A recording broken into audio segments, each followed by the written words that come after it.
deck I'm running through, but if anyone has questions, like I would like to just stop and chat and we can talk about whatever your questions are.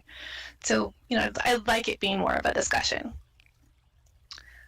Probably, I guess to go over what we're talking about today, I'm just going to give you a quick overview of what is Roblox. I have a feeling you guys know if you're here.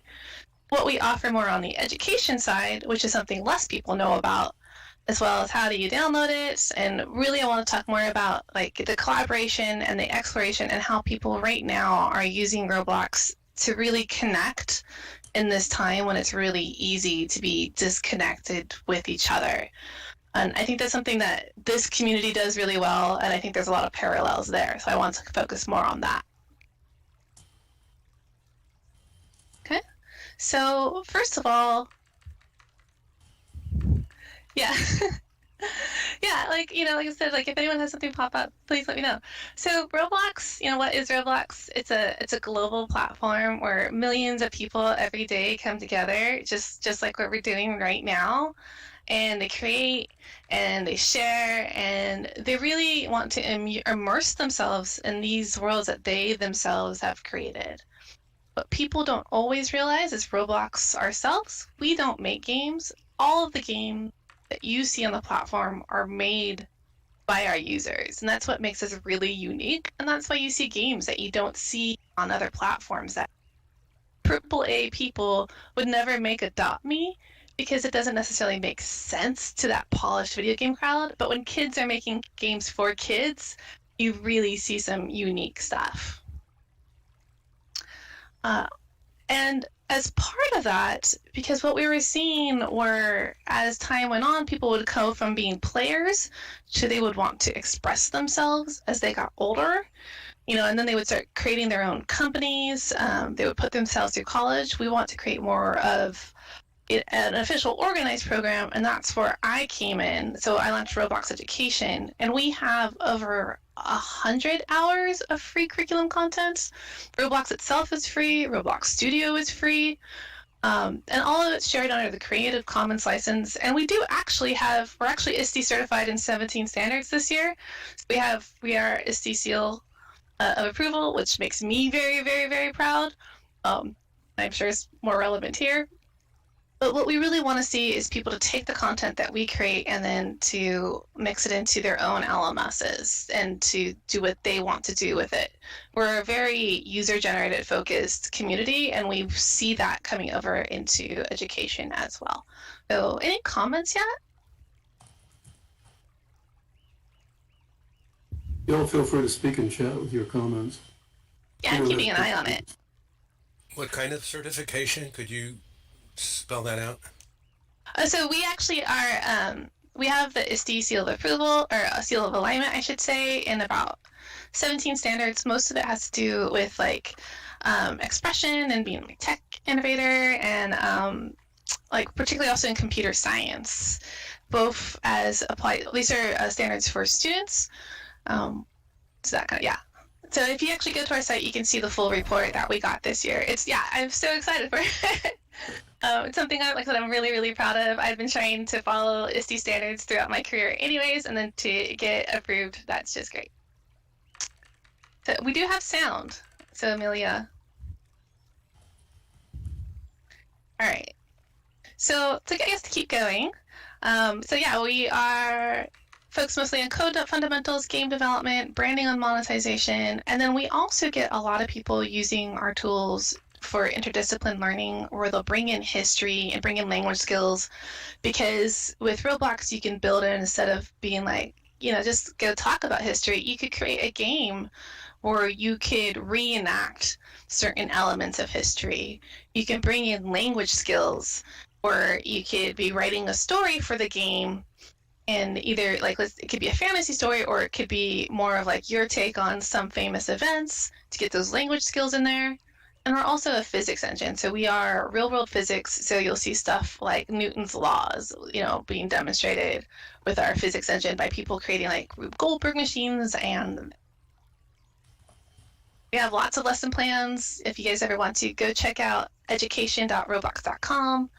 And probably the last thing I should mention before I maybe like talk a little bit more about like how we're using it to create and to socialize is that to play Roblox, you can be on just about anything. You can be on mobile, you can be on iPad, iPhone, Chrome, Mac, PC, Xbox Live. We have a VR segment.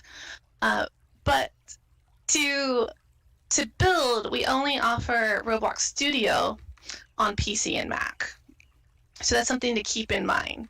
Yeah, so you can play, and it's what's really, really cool. It's literally like a 2-button push to push live to actually have your game on someone's phone. It's just like Control P or Command P, and then it's live. You and all of your friends can play it. You didn't have to pay anything extra for that to happen. You didn't have to go through provisioning license if you've ever worked with. Yeah, you didn't have to go like pay Apple money or Unity. So it's really, yeah. So PC player can absolutely play with tablet, and over half of our, I would say like more than 60% of our players are on mobile. So it's really, really cool that we're almost inherently cross-platform and we're inherently a multiplayer game. And what you see is the type of gameplay that emerges tends to be more social as as a result of that. So gameplay in Roblox tends not to be so linear, but tends to be inherently social, and you need to create space for people to connect to each other. All right. Nothing else yet? Gonna just pause for a second. Hey Scott, I was wondering if you could move the board in closer. I know we can all zoom on it, but I like seeing the people too.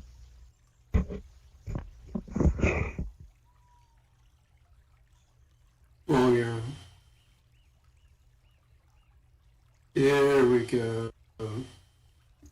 How's that?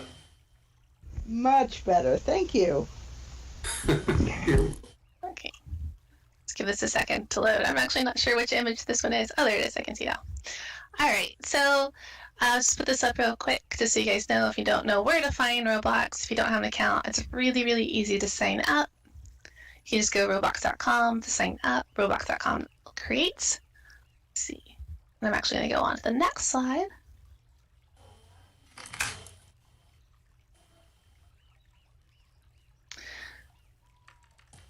Because, like I said, I think the really important thing right now is how Roblox can really connect people. So that comes together through play, it comes together through education, and it comes together through in the creation process from beginning to end. We really want people to come in and feel like Roblox is their home, be able to express themselves. And you see, like, we have such a variety of avatars, every single mix. All of these are different avatars that can mix and match together so that, we really want to give people control over how they look and how they, appear to each other. I'm gonna keep going because I have some images Scott was kind enough to upload of like some of the ways in which we're really seeing students right now use it that I find particularly innovative, and the emergent communities that I see creating. I'm pretty sure this slide that is about to show up is of the Kennedy Space Center. So there's a group on Roblox of students who use they have created a game that's only open at certain times because they very faithfully reenact Kennedy Space Center launches. So they will interview and find members of the community who want to behave as different parts of like everyone from the controller to administrators to the astronauts that will come together to recreate these like space launches as faithfully as we can. And we see this not just here, but in a variety of different ways. Like, so we see historical reenactments. We have a huge train community where kids will get really, really into trains, and they'll faithfully recreate different train types or cars or just about anything that you can imagine. There'll be these communities that will come together to learn more and to just sort of like express themselves in those worlds. And that's a really powerful way to play and to experience and to get excited about things. Yeah, I am talking a lot, so Scott's doing a very good job of transcribing as much as possible. Yeah. Um, see. The slide doesn't seem to want to res for me. Yeah, that last one, sometimes it did. They were loading before, so I had hopefully that they would be loaded. So, like this one, I think is pretty much like our party place. So another thing that we're doing right now, we really want to encourage people to come together and play for free. So we actually created this party place that can act as a hub, where students and teachers and players and whoever, they can, if it's their birthday party, if they want to have like a special event to connect again, to socialize, you can come to, this is Certified Chill's birthday party. And it acts like sort of like you can assign other games and use it as a jumping off point. So kind of like we're doing right now, you might all gather in this space, and there's some mini games in there, and then you can sort of connect it to other games that are on the platform and use it as a jumping off space. Yeah. And so it's actually free to create this little party place. And a lot of our places, I will say the size of the groups that they can create can vary quite a bit. So you can come in as a group of like 10, 200, 300 and create like a private server. So it could be just you and your students, or you and your friends, or there's a librarian, her name is Bianca, who uses it with her students, and she's been looking for something even before COVID to connect her students together during off times, during breaks like Christmas vacation or holidays and that kind of stuff. And like she has been running these groups and getting a private server and inviting them in, so they just have a place to connect. And we at the office, we use them as well. And hopefully this one comes in, because it's one of those things where,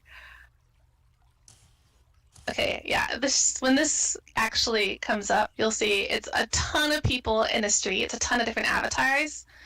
And this street is a real street. This is actually the street that Roblox, like our office is on. So that's the front of our building. So we all started working from home.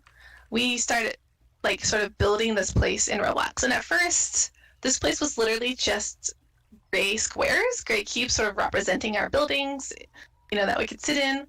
And now every single week we have a gathering in Roblox that is, there's all Roblox employees in this picture. And it's something like, I think we've got 200 or 300 people who are in this giant place. And we made it look more and more like our actual office buildings. So this is Roblox. Yeah. So this is actually Roblox. So what's crazy, like this is in Roblox, but this is actual. It's not actual. This is a recreation of Roblox's headquarters. And every week we keep working on it, and it's been getting more and more realistic and more detailed. So now some of the engineers are working out on building like the inside of these buildings, and they're just recreating our actual Roblox home. And so this is a screenshot I took last week when we all jumped into it. And the emotional impact that it had on me was so unexpected for me.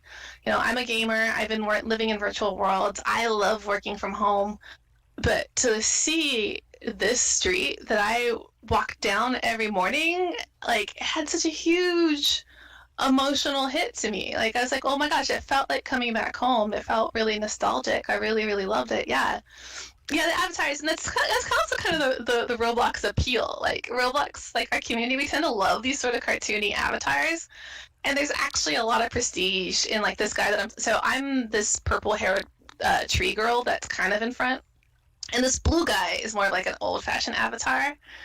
But there's sort of like this weird prestige of these people who are just in these older-fashioned avatars. They're kind of seen as the OG. And it's really, really cool. And so, and in this space, we actually get together. We have a place where we can do presentations. We can show Google Slides, kind of like what we're doing right now, and just sort of like be in our space together. And it's amazing how good it feels to be in this real world recreation of what's, essentially our home in a way, our home away from home. And what we're finding is that's the same thing for students, like as adults, we might think we might not need those connections, but like it's exactly the same sort of connections that students are having when we see recreations of Princeton, or of the Kennedy Space Center that I was just showing, or even just talking about like these are these worlds where people can get together, and like us right here and what we're doing, like feeling like we are together in this space. Yeah, he does look like Sully. All right, so I was just talking a lot. Anyone? I don't know if you guys like had any questions. Really, that's the majority of what I sort of officially had to present, because I wanted to give you an idea of both what we do from like the scholastic side, like there's the very like here's how you code, but then also from the social side, the impact there.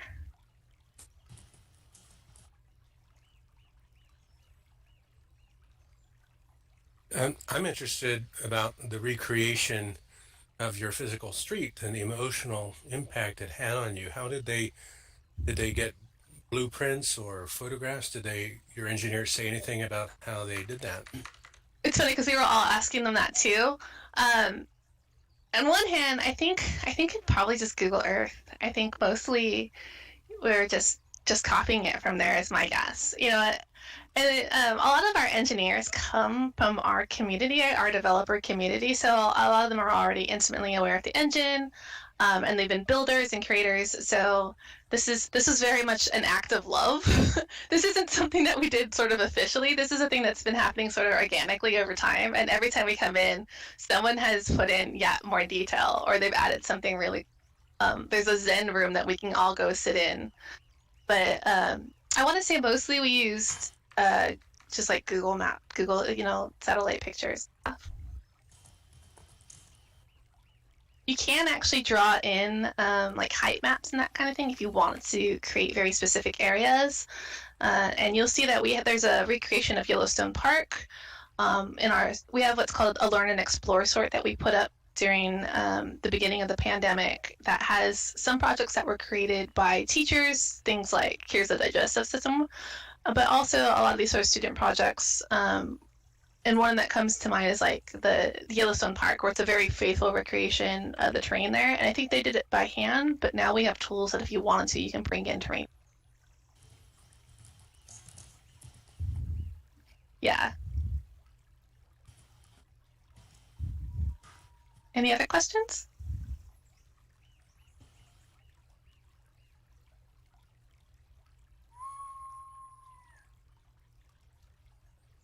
Anything, so we have a lot of time.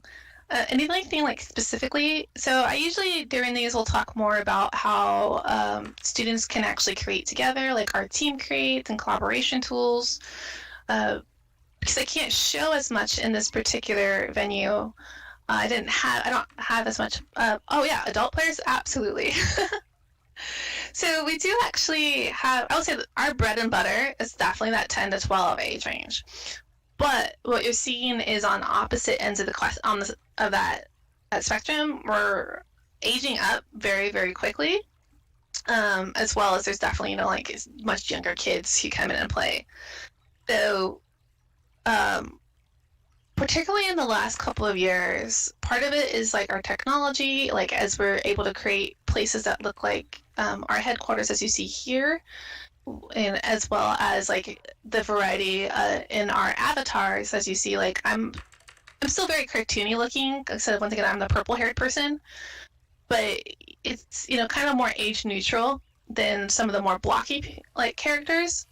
So as we have these sort of like more neutral avatars, we are seeing that people, teenagers are sticking with us longer, and adults are definitely playing as the games themselves are becoming more and more sophisticated as our developers become more and more sophisticated.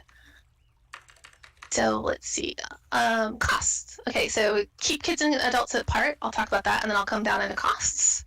So we have two types of account. We have over 13 and under 13. So in how we approach moderation for those two age segments, and I say what they're allowed to do and the control they have their account is very, very different. Moderation for the accounts under 13 is obviously much more strict in terms of what they can say in chat, in terms of what they can see in game, and even like there's like parental controls. They can't off if you're under 13 and you need to have a parent's email on there, and you cannot turn on and off chat like unless you've got the PIN number. So we have a lot of parental controls for our under 13 chat accounts, and those still actually exist for over 13, but they're not quite as strict. And so, and just generally, moderation is something that's huge. Safety is definitely our number one priority on the platform. And we have a lot of associations with like Connect Safely, and as well as being connected to a lot of people in the industry about how can we keep our community safe. It's a huge deal, and probably where we have invested both in personnel and in technology the heaviest. So yeah, and then like I think the next one is hold on, I missed a question. Oh, cost, professional development for teachers. So most of this is free. So people are like, oh, what does Roblox get out of this? Really what we're doing here is we're creating a stronger ecosystem for our developers, and we don't make money until our developers make money. Roblox is free to play. It's free to build. It's free to publish. There are some small costs for some things like sounds is pretty much like some of the few costs there are, and a couple other things like if you want to upload like I think a video for your game. I'm not sure if we still charge for that. And these costs are like 10 Robux, which is the equivalent of maybe a dime, 5 to 10 cents. And what that covers is the cost of moderation for these assets as they come in, as they go through both our tech side and go through like our human moderation program. But for the most part, like I would say most of my educators never really hit costs until they get into talking more in entrepreneurship. And that's where you can actually, like, let's say, sell avatar items in your game. You can sell power-ups. You can do that kind of stuff. Then that is where Roblox will take a cut. And as far as like the curriculum, I was saying earlier, all of our curriculum content is shared out under Creative Commons. We want you to take it. We want you to remix it. We want you to put it in whatever format works better for you, whether that's on our site or if you want to print it to a PDF, whatever works for you. And as far as professional development, we have been doing a lot more of that. Like we just did these webinars not too long ago where we went through and I walked people through how to create a game. I went through some of our tools, like here's our team collaboration tools, how students can work together. And we are working on creating more, I would say more of a systematic like courseware for professional development. But we do, so right now most of our content, we do have a lot of lesson plans, but most of our content is like the tutorials and such. And as well as like we're looking into certification for that, for teachers who want that. But you don't need to be certified. You don't have to go through us to teach. Our goal is like to create the minimum amount of friction necessary for you to bring Roblox into your classroom. So I want you to be able to go to my site. I want you to be able to find good lesson plans that you can use for your classroom for free.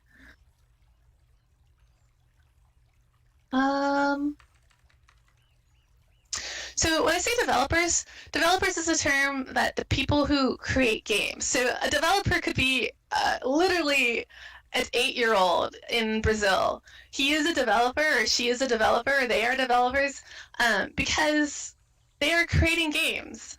And that's something like in the tech world gets a little confusing once you leave the Roblox community. We're talking about developers, but we're talking about people who could potentially be quite young. Because they're creating their own games, and they are actually, they could be potentially making money off of it, real actual money, where, we've had teenagers put themselves through college, buy their parents' houses. I was telling a story. We have a young developer who not only put himself through college, but he's now also providing like student loans for other individuals to help them get through college, because he understood what it was like. So these people, even though like they're very, very young, because they're able to create and they're able to publish, they're also able to become professionals at a very young age. And, we appreciate them. Right now we're having the Roblox Developers Conference where they get together sort of virtually. But this is who I'm talking about, one of the developers. A developer is anyone who makes a game on our platform. It doesn't matter how old you are or whether or not you're making money. If you publish a game on Roblox, and we call you, you're a developer. I think I missed a couple of questions in chat.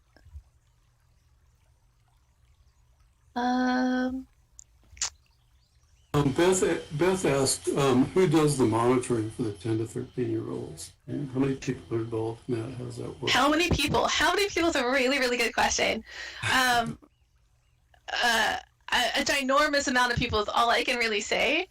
Mostly because I don't have the correct scale of reference in my head.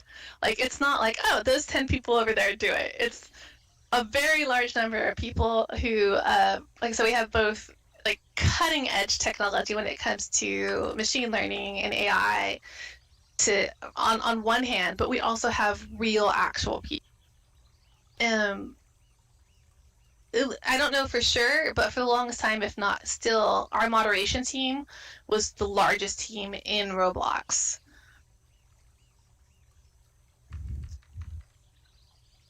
I may have missed this while you were presenting. What are the skill sets, types of skill sets the creators need to have? Are they coding? Are they 3D modeling? Are they texturing?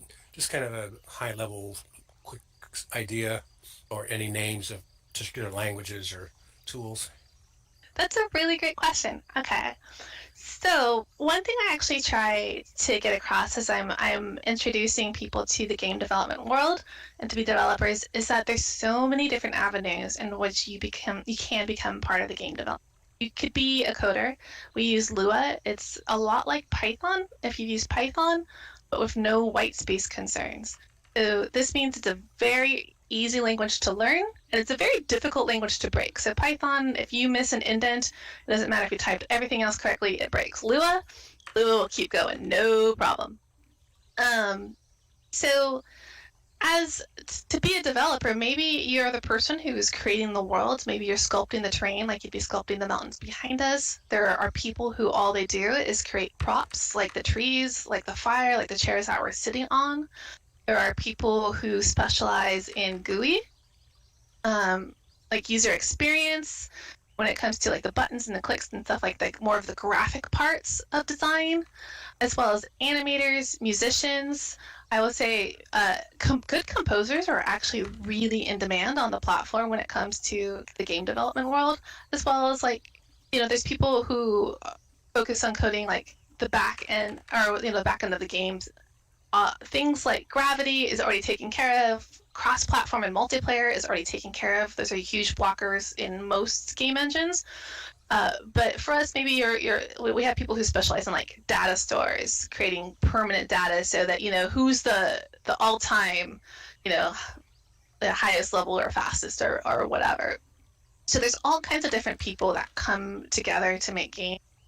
And what we see is as time goes on, these people will kind of coalesce naturally. So we have teams, like it might be a team of like 4 or 5 people who have never met each other in real life. They've met on Roblox, and their skills complement each other. Like maybe one's a builder, one's a coder, or a couple different coders, a couple different builders, or that kind of stuff, whose skills complement each other, and they'll make a game together. How do the creators work with each other? Do they interact a lot within the Roblox environment? Do they work outside the environment, like on Discord or something, or do you know? Yeah, it's the combination thereof. So our tools, like Roblox Studio, we have something that's called Team Creates, and I use it on my own team quite a bit. If you look, there's our challenge that just released, our Build It, Play It challenge that focuses on animation called Island of Move. That was a team of like probably at any point, maybe a dozen of us probably worked on it, and we could all be in that file at the same time. So I could be drawing one part of the train as you're working on the another part of the train as someone else is working on the scripts. So we do have both collaborative scripting tools, or you can either work on the same script, but you have to like commit changes and see difference and that kind of stuff. A little bit easier with students if you keep them on different scripts. Just because they don't have to go through that. But really, in real time, you could see me painting the side of this hill as I could see you placing a tree. That's that. And then we do see, of course, people using outside tools for audio. That's usually where, or just to meet with their community, and both the other developers as well as these developers sort of develop their own fan bases. And they can, like, Discord is one tool, Zoom is another tool. Pretty much wherever you see people congregating normally, like those are the sorts of tools that our developers would use to talk with each other. But there's Thank you. chat, and yeah.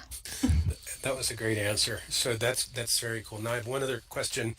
I think of this as I don't have a good noun for it, but the commerce flow. So the folks that, for example, are getting good at creating within the Roblox environment, uh, I'm interested in, can they use those same skills in other environments and make stuff and make money, quote unquote, and or have some folks come in from other environments with their skills and then Roblox are starting to see opportunities to make money. I'm not saying, gee, I want to make a lot of money. What I'm saying is, can people develop their economic futures, skill sets in Roblox flexible enough that they can do their work in multiple virtual worlds now that so many? Roblox is a good place to kind of cut your chops or whatever the slang is, hone your skills and be a gunslinger in multiple environments. Are you seeing that at all, coming in, going out? Any personal examples you've seen? Thanks. Yeah, absolutely. So first of all, I'll say Roblox isn't my first game engine. I have a long history of working with weird, obscure game engines and creating curriculum. Game development, the skills that you learn with game development, what people often don't realize that game development is app development. So you're practicing skills, design thinking and iterative thinking, and going through the design process, and those skills will absolutely do you good in the future, no matter what career that you're going through. That's from more of these soft skills, these 21st century skills. I actually also like to call them professional behaviors, which have been shown to be one of the highest indicators of whether or not a person will be successful in the future. These things like working in a group and collaborating, those are really, really good indicators of will a student be successful in the future. Learning how to take in feedback, think outside of yourself, and that's, whether that's an app or if that's a game, think about putting your users' needs ahead of your own, and then going from there. And that's sort of one way to look at it on the soft behavior side. From more of the technical skills, I would say the things that are sort of transferable. Lua is a great entryway first language. And I often tell people it kind of doesn't matter where they start coding, just to start. And then once you learn one language, you can transfer those skills very easily to other languages. And like I've said, Lua is very similar to Python. We have lots of stories of students who use Lua as they were younger, and then as they got older, they went into like AP/CSP classes or AP classes, and they cited Roblox and their experience with Lua as like giving them a head start in terms of what they're doing. And the people I mentioned, like, we have a lot of engineers who are former Roblox developers. They are doing some of the game stuff, but the stuff that they went to school for, they went to school for computer science, and now they're coming and working for us, doing everything machine learning, working on the back end, building the engine, C++. So it's it can definitely set you up for a career in engineering and giving you a head start on that. But I think that critical thinking process is probably one of the most valuable things it can do for you. And then our user experience, thinking about like UX, UI, first time user experience for TUIs is usually what it's called. Like these types of skills that are applicable to games and game design, no matter where you're going or what kind of app you're building, being able to think about how is this first time user going to come into this app or into this game and know what to do, know where to go, know where to find the information they know how to find. Super, super valuable in this day and age. And then from the opposite direction, let's say you're an adult coming in from, let's say, Unity or something like that. Game engines are always different. It can be a little weird sometimes when you are switching game engines, but it's not that bad. Those skills are absolutely transferable to come in, as well. If you know C++, if you know other languages, and you're coming in to learn Lua, then you're going to do fine. All you have to do is sort of like figure out the different vernacular that you have to use, so to speak. It's almost like a different accent. So it's like it's different, and in some ways the similarity is going to be a little bit weird, and to you, but they're absolutely transferable skills coming in. And we do have people who are coming in, and particularly right now as Roblox is gaining more attention, and people are finally realizing like our top games on Roblox are extremely competitive. The top games that you're going to see like on Steam. So as we have more of these people coming in from the outside so-called professional world, they're definitely coming in realizing that their skills are transferable. But at the same time, what's really interesting is they have to unlearn sometimes what they think makes for a good user experience. Like I said, Roblox is very social. That's very, very important to a Roblox game compared to other games that might be more linear. So thinking about like what the Roblox community likes, that can actually be kind of an interesting experience for professional developers coming from the outside. Yeah, so that's what I feel like the so-called professional world, because like it's a really common thing.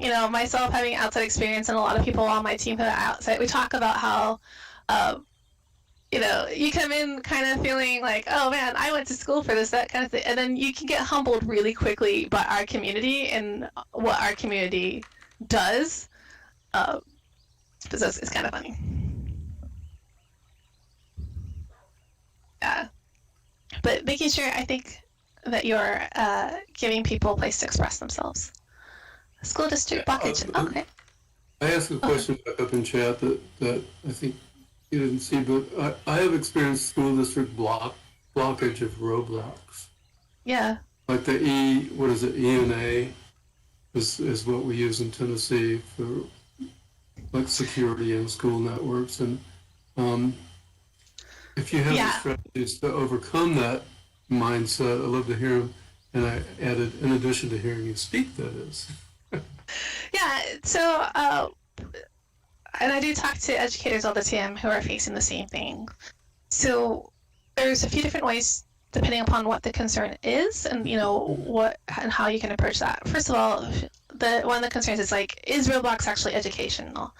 Yeah, absolutely. And I have an impact page where you can see the report where, our Iste standards that we meet. So you can see case studies of, different schools who have used Roblox, as well as, we've picked some articles that you can pick. A lot of times that's what they need to see is like, what are you using it for? And then the other things like concerns about chat. So you don't have to have the Roblox player, the platform where you can go play games installed in order to build. Some people choose to be like, okay, Roblox player isn't allowed, people can't play, but you can build and you can create in sort of like this little silo. That's another strategy people have. Sometimes it's just a matter of a strain of like, hey, we are completely COPA GDPR compliant. When it comes to protecting student information, like we're 100% compliant. So student protection is like always at the top of our mind. So that kind of thing. And then another thing that, oftentimes, we'll talk about with teachers and students is like, I am a huge proponent of having constant conversations with students about digital citizenship, about media literacy, and making sure that they have the tools that they need to go out into the real world. So you can think about, even if like, let's just say it's like not worst case scenario, like what do you do when students are losing? How are they behaving, having these conversations with them? How, or if their teammates yelling at them, how are they going to react to the other people? And we should look at it more as like human social skills that they need to succeed. And if we quarantine them away from these interactions, then they also don't have the chance to develop the muscles to deal with these interactions. So that's another thing. So it kind of just depends on, every school is different in terms of what their personal, I would say, comfort level is, and also what their concern is. I don't know if that helped. But sometimes like we're like, hey, here's all the legal mumbo jumbo. It's like, okay, we're good. Sometimes it's like, here's the proof that we're actually educational. They're good.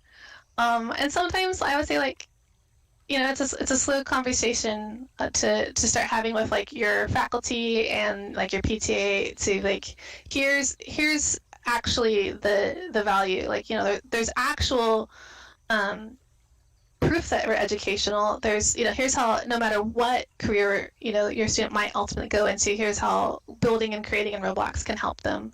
And here's these other ways. So it kind of just depends. See? I just put this in chat, but I'm starting to see certain cases where whether or not it's educational is kind of now a moot question. Yes, it is.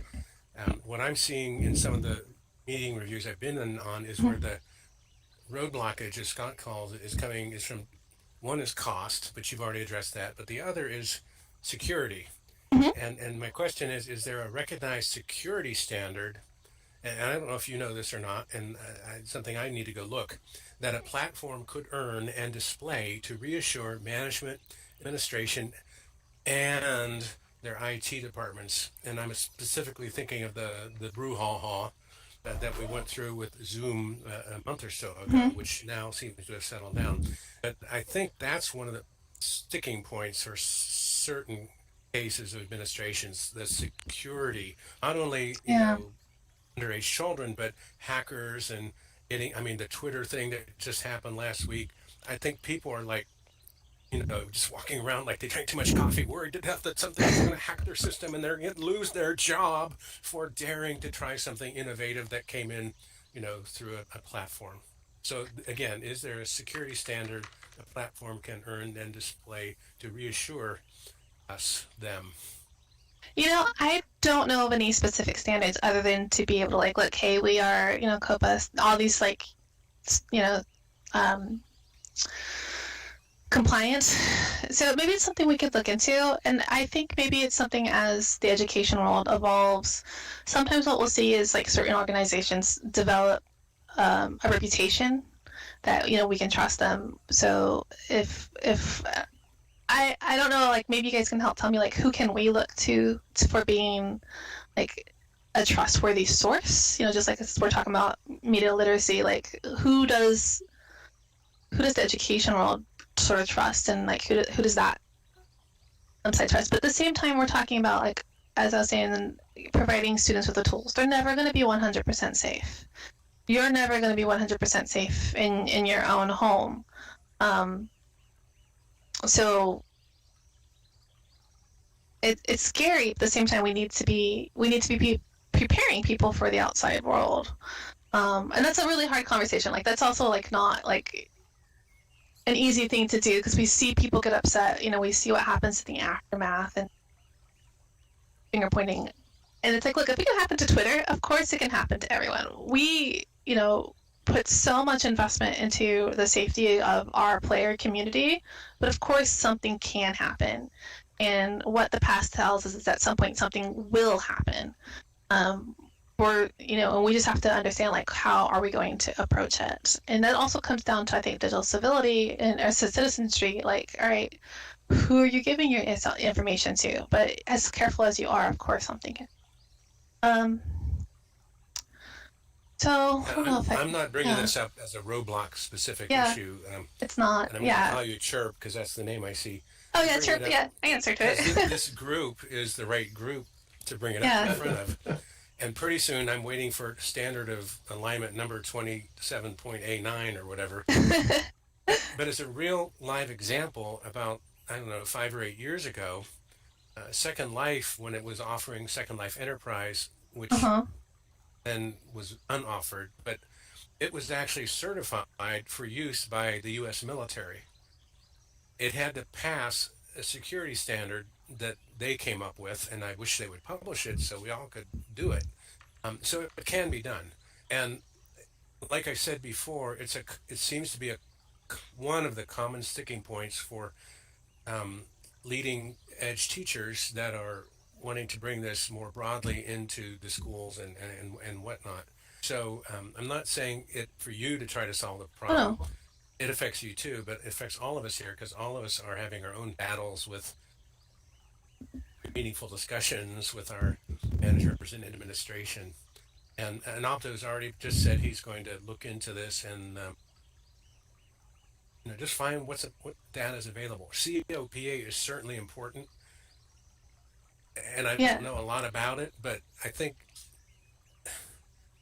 it's not just COPA. I mean, even a IT department head Mm. is going to worry about that, but they're going to worry about any kind of backdoor hacking, and they Yeah. don't want to.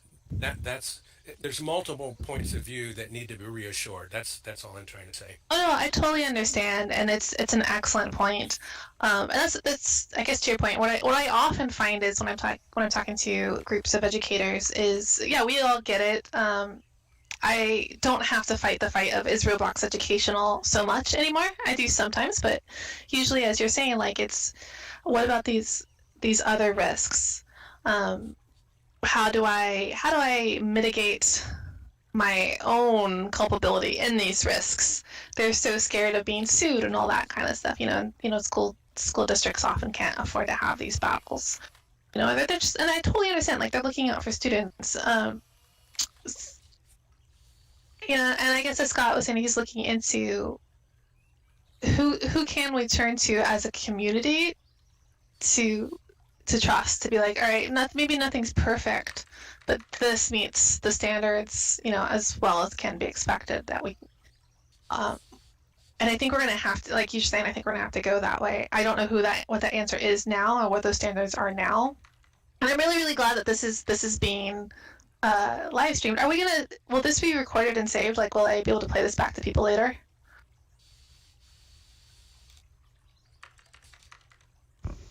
Yes, you will. Okay, yeah, because I think it's really good. We archive these, like the one that I sent you as sort of an example. This, I think, should generate a lot of interest, I hope, this archive. Yeah. It's been a marvelous conversation so far, and we have 10 minutes left. Yeah, this is the kind of it's like I like having conversations. I feel like really interesting things come out of conversations, usually than just me sitting up and talking. And this is something that's definitely in the back of my mind, and I hear it over and over again. And right now we're kind of in this weird piecemeal situation as a country, where not every school has the same. Not every school has the same. I don't know who's in charge, who gets to say. Like to me, it's sort of baffling where sometimes there's just a network admin and they've got total control over whether or not a teacher gets to put Roblox or anything like it, on that they're using onto their computer, despite standards. And so I think as a country we haven't really figured it out, and every school tends to be a unique situation from the ground up.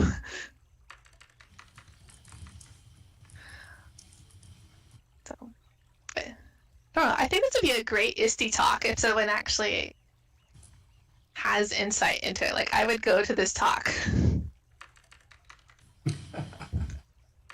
Yes, absolutely. I feel like I brought in way too serious a topic. So, are there Oh, any no.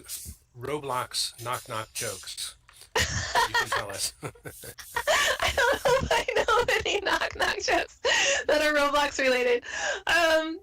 But I can tell you, like, I love how weird and zany Roblox is. It's absolutely, like, it's my heart how weird these kids are. I feel like I was 100% one of them, and I still am, and now I just kind of get to do it professionally. But I would say, like, think of the most ridiculous idea for a game you can possibly think of right now, and it would make the best Roblox game. Like, I don't know, like, whatever it could be. Like, this is actually real truth. There's a game called, I think it's just sitting in a room. There's a chair. Oh, it's just called the chair. The game is just called the chair. You sit in a chair. You get prizes for sitting in the chair. I sat in the chair. I got prizes. So whatever you can think of, Roblox has.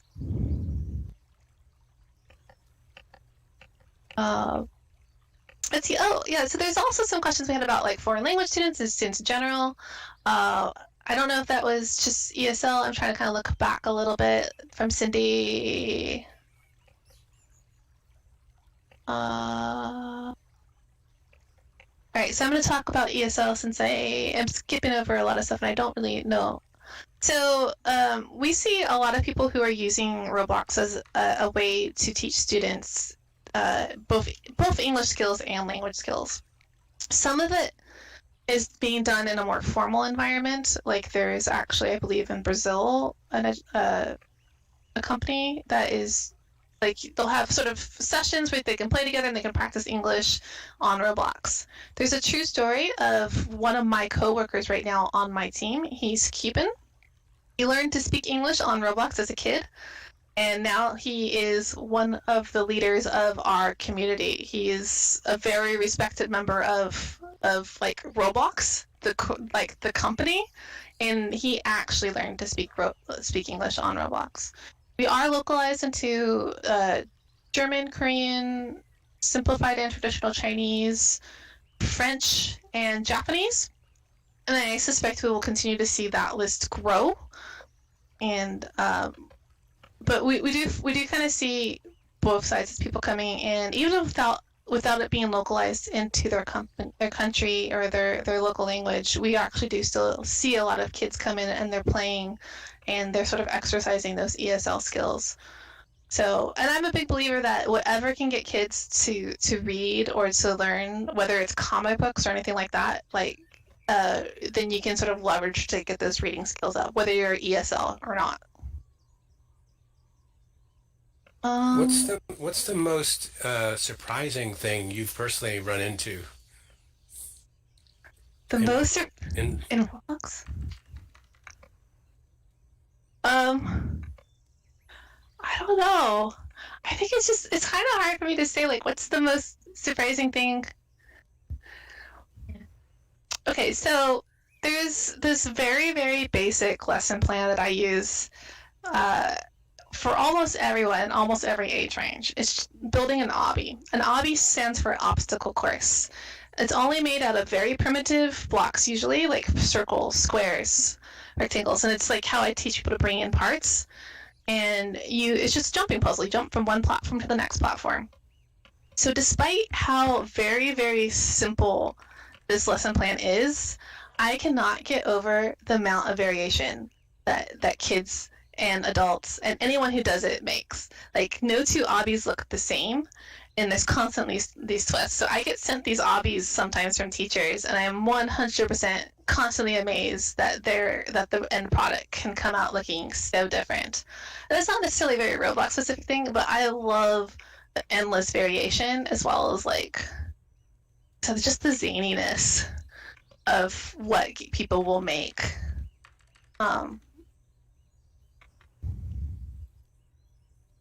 Yeah.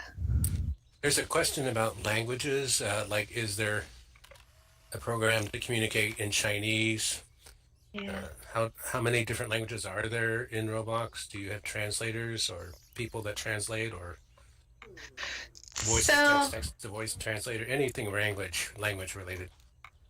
we don't do voice to text or text to voice, and I will say we're continually looking into a lot of different technologies. And this is where we get very vague because I can't necessarily talk about what we're looking into. But as we become more of a global community, I will say we're looking at ways in which to better enable our community to communicate with each other, to do it more effectively. Because we're based out of San Mateo in California, so the majority of our documentation has traditionally been in English, but we've in the last year really been pushing for translating it, using both translators as well as we're looking at machine translations, but also the games. The games, like anyone from anywhere in the world could write a game and have that game be in their own language.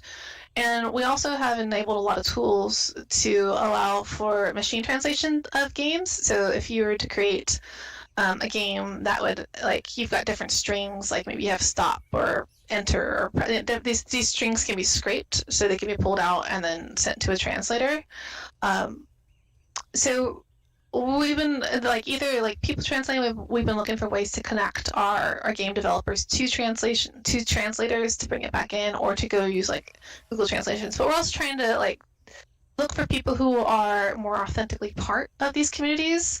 So as we look into communities around the world, these global communities, going in and being like, can we find Chinese developers to make games that are more authentically Chinese? Can we find game people in Brazil or in Germany, who are, or Korea, who are going to create games that are authentic to that area? there's a gentleman in Oakland, and he's got an organization called Game Heads, and he's talking about games and how, as they can be art for different communities. Like we know what art and music looks like for different ethnicities, but we haven't really expressed what games can look like for different communities. And that's something that I really, really, really want to see. And I think part of this is like going to those communities and make sure that those developers are making games that reflect their culture, reflect like their stories and their fantasy pantheon. That's what's really exciting for me. Sorry, that was a really long, like rambling answer, but I hope so. Yeah, Indigenous languages for game, and I think about that all the time. I love language learning. I would love to like learn more of my I'm half Mexican. Grandmother's native dialect is almost lost. Like, wouldn't it be cool if I could have like I never think about this. Like, my dream games is a Roblox game that kind of uses words from my grandmother's dialect, and they're known for running, and like follows the course that they would run. So that's what I would love to see. Oh, thank you. Anything else? So we're actually like we have like a minute left. This has been really, really cool. You guys have been a joy to talk to. A minute is so little time. Yeah, so there was a question about indigenous. So like I said, my grandmother's tribe is from New Mexico, and like I said, a lot of the indigenous languages have been lost from Native America, and like my grandmother's original language has been lost, as everything's been conquered. So like, wouldn't it be cool, like as me, like, and I'm also half white, like. And since my family, we're very, very, very American, but it's very hard for me to find information about my maternal grandmother compared to finding information about my maternal grandfather in Germany. So,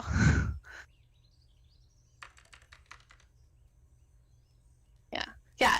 If I know we're going a little bit over, but if you guys have never seen the game Never Alone, that I think is just a beautiful hallmark of what the game world can be. It's actually created by, I want to say Inuits. I could be wrong on that, but a native tribe worked with a game development company to tell their native stories in a beautiful game that's just genuinely a great game. But they saw it as this is how they were going to pass on their culture and tell their stories, was by creating a game that was authentic and real, but also would be appealing to Never Alone is the name of the game. Yeah, and that's not a Roblox game. It's just a fantastic game. I think it's just a fantastic example of how games can be art. They can be history. And at the same time they can be engaging and funny. In my Oculus, seen that. I'm gonna grab it. Wow. Yeah, it's a really short game, but it's a beautiful game and it's a lot of fun. And when you realize that these are the stories that they tell, these are real stories, and I think they're told by actual elders of the tribe. I'm not sure, but I know they originally were told by elders of the tribe, but I'm not sure if those voices were used in game or not. Yeah. Well, Okay. thank you. I wanna honor everybody's time and just sort of have us sign off here. If anybody wants to hang around and talk, that's great. I've got a bustling home here in Nashville, so Yeah. I'm gonna go rejoin that. And Genevieve, thank you. Well, thank you. I feel so connected. Well, thank you guys very, very much. I appreciate it. And you guys can all reach out to me, gjohnson@roblox.com. You can also reach me at education@roblox.com. And education.roblox.com is our education hub, and that's where you can find our lesson plans and everything. But yeah, feel free to reach out to me and feel free to connect with me. You the boss. Thank you. Well, have a good day. I'm going to sign off. All right. Thank you for joining us. Bye. Bye.